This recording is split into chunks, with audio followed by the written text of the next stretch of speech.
za to bych to viděl úplně krát. Ale ježišmarja, já jsem skápla trumpet. Na to vypní, to teďka nemá musíš až budou tančí nebo jo. Stoplo se to? Aby to aspoň něco měl. Říkáš, Maničko? No je tam jenom tatín, tak jako co? Zabere celý foťák. Ty bude hodivnej? Zabere celou na obrazovku.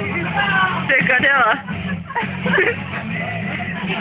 To je hlavně neukazuj to video, že bude tam to jak Adela, taky kamarád. Ale teta tam je.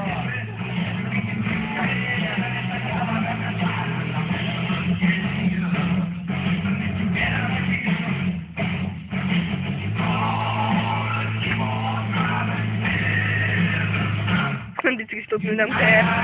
Vole. To ukazovat? Jo. Musíme.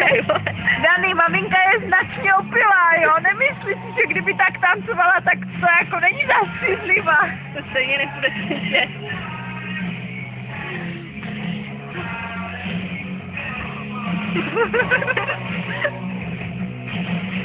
Tak maminka zastřízlivá určitě netančí, Dani. To je zabiják.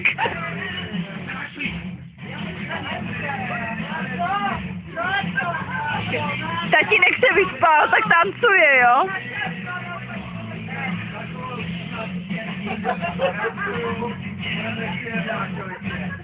Kojita to je úplně mimo.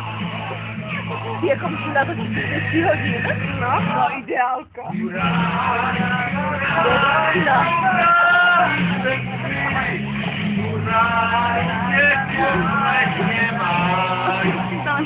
No co?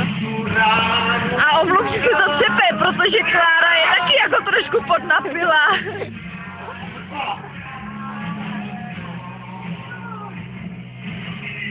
Nejsem zvolil za chvilou 30, chtějí po cestě.